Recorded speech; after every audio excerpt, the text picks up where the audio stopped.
Rafale, Rafale लेके आए थे। तो अपने रक्षा मंत्री खुद गए, राजनाथ जी, उन्होंने करेंगे इस बार दशहरा आया, पूजा पाठ करेंगे अपने। हाँ? नींबू विंबू तो पहले टांगे थे, वो तो जब लाए थे ना उस दिन टांग दिए थे नींबू विंबू तो। बाद दशहरे वाले दिन तो बाकायदा पूजा की थी, विधिवत एकदम जिस प्रकार से पूजा होती है वैसे पूजा की थी। आप लोग भी क्या करें पूजा, पेन की, किसकी? हथियार हर दौर के अलग अलग है। वो राजाओं का टाइम था, उस दौर के हथियार क्या थे? तलवार, भाले, बंदूकें, ये सब था। आज लोकतंत्र है, आज क्या है? पहले तलवार से किसी का भी भाग्य बदल सकता था। जिसके तलवार में जोर है तो दूसरे को मारे, राजा बन जाए। जिसके तलवार में जोर है वो दूसरे को जीते, उसके राज्य पे कब्जा कर ले। आज ये किस में जोर चाहिए? आपके पेन में ताकत है तो आप सारे दिन पढ़ते रहते हो तो आप कलेक्टर लगोगे, एसडीएम बनोगे, आप एसडीएम कलेक्टर बनोगे तो उतनी पावर आपके पास होगी जितनी पावर राजा के पास थी। उल्टा मुझे लगता है राजा से ज्यादा अच्छी जिंदगी है कलेक्टर की। राजा की बापड़े क्या जिंदगी होती थी, आज मर सकता है, कल मर सकता है, बेटा मार जाए, भाई मार जाए, कोई दूसरा सेनापति मार जाए, पड़ोस वाले राज्य वाला मार जाए, एनी टाइम युद्ध का खतरा मंडराता रहता था। आप एक बार कलेक्टर लग गए, एक बार एसडीएम लग गए, 60 साल तो मजे हैं। कोई छेड़ने वाला आपको, तो आप राजा की जिंदगी जी रहे हो। और जितनी पावर जयपुर के राजा के पास थी उतनी पावर जयपुर के कलेक्टर के पास है। उल्टा कलेक्टर और ज्यादा अच्छी जिंदगी जी रहा होता है। राजा की तरह ज्यादा लौड या चिंता करने की भी आवश्यकता, एक बार पेन की ताकत दिखानी है उसके बाद हमेशा आपके पास पेन में ताकत बनी रहेगी। बाद में आपके एक साइन से जयपुर में उथल का पुथल हो जाएगा, इधर का उधर कुछ ही कर सकते हो। तो इस बार दशहरे पे किसकी पूजा करोगे? पक्का? 5 पेन रखना, 5-5 रुपए वाले, अलग अलग कलर के, है ना? कहना एक तलवार है, एक भाला है, एक बंदूक है, एक तोप है। अच्छा ये एक लठ और रह गया पीछे, ये और लाओ भैया, है ना? उन 500 की पूजा कर लेना आपने। तो हथियारों की पूजा होनी चाहिए। हथियार आज के टाइम के क्या अपने? पेन आज के टाइम के हथियार। खेजड़ी की पूजा की जाती है इस दिन। किसकी पूजा की जाती है? इस दिन खेजड़ी की पूजा भी की जाती है। Khejri is also worshipped on this day.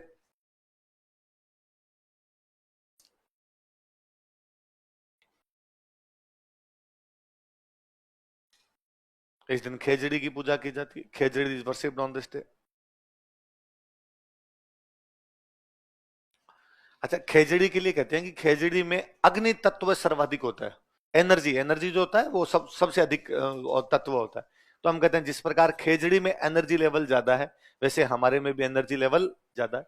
खेजड़ी की शक्ति हमें प्राप्त हो तो हम किसकी पूजा करते हैं? खेज। वैसे भी अपने राजस्थान का तो राज्य वृक्ष है, राजस्थान का क्या है? और वैसे भी आप नोटिस करेंगे तो खेजड़ी का ऐसा कोई चीज नहीं होती जो बेकार हो, उसकी सारी चीजें काम आती है।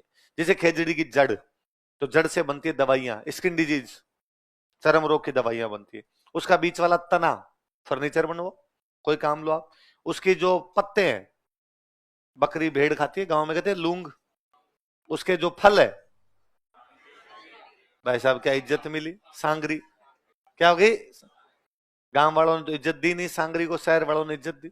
1000 रुपए किलो। किस भाव बिकती है? यहाँ ब्याह में बनाते हैं लोग। इससे ज्यादा इज्जत क्या होगी? ब्याह में किसकी सब्जी बन रही है? तो शहर वालों को लाख लाख धन्यवाद कि उन्होंने किसको इज्जत दे दी। क्योंकि गांव में तो यदि ब्याह में सांगरी की सब्जी बन जाए तो लोग धूड़ फेंके जाएंगे, धूड़। मंगतों को शर्म नहीं है जो क्या खिलाई हमें। क्योंकि महीने भर तक सांगरी वाली रुत जब आती है तो सुबह शाम दोनों टाइम में क्या बनती है? फाइनली मम्मी को कहना पड़ता है कि कंठ छुल गए कंठ, ये तुम्हारी सांगरी खा खा के। और नहीं तो कोई चिबड़ियों की चटनी खिला दे, काचर खिला दे, लेकिन सांगरी से तो पीछा छोड़ो। तो गांव के अंदर तो सांगरी को इतना कोई पसंद नहीं करता, पर ये शहरों में इतनी इस ब्रांडिंग इस प्रकार से हुई कि सांगरी के अलावा और कुछ दिखता ही नहीं है। तो यहाँ शहरों में जाते हैं तो लोग सांगरी की सब्जी की तरफ जाते हैं। मैं यूं देख भी लेता हूँ सांगरी, इधर में उधर ही नहीं जाता। और ना वैसा आज तो पनीर खाओ यार, आज सांगरी क्यों खाए हैं? पर शहर वालों ने इज्जत बख्शी भाई सांगरी को। वो तो मैंने कब बताया कि मैं यहाँ नया नया पढ़ने आया था, तो कोई लोकल जयपुर के एक दोस्त बन गए। तो वो क्लास में मेरे पास बैठते थे, वो थोड़े पैसे वाले थे, गाड़ी वाड़ी लेके आते उन दिनों के अंदर। उन्होंने एक दिन मेरे को कहा कि भाई संडे को बाहर चले। वो बाहर कहाँ, जयपुर तो आगे गांव से, और बाहर कहाँ जाए? तो अरे उसने कहा भाई और कहाँ जाए आगे, गांव से जयपुर आने वाला है, हमारे गांव का पहला आदमी हूँ यार मैं। तो उन्होंने कहा अरे कहीं बाहर अपने रेस्टोरेंट में चलते हैं खाना खाने के लिए। मैं कहाँ चलेगा? तो उन्होंने कहा "अरे, यहाँ ना आगे टोंक रोड पर एक रेस्टोरेंट है चौकी डाइनिंग, वहां चलते हैं। तो वहां ऐसा क्या है कि भाई वहां चले, इतनी दूर क्यों चले, आसपास में रेस्टोरेंट है, तेरे को खाना खिलाना यही खिला दे तू। तो उसने कहा नहीं, वहां ना झोंपड़ी बनी हुई है।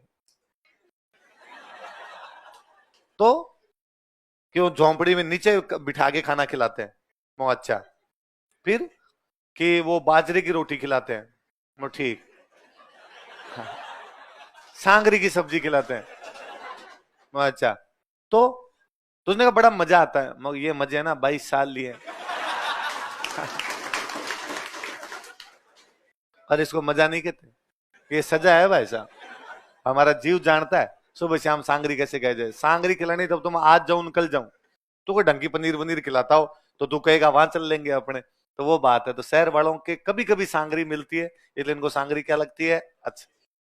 और जब डेली सांगरी मिलने लगती, सांगरी छोड़ो, छोटे थे तब सांगरी सूख जाती है, उसके बनते हैं खोखे। क्या बनते हैं भाई साहब, दोनों जेब में डाले हुए, ड्राई फ्रूट है। छुला भाई रहता था यहाँ, पानी पी पी के यूं सही करना पड़ता था इसको।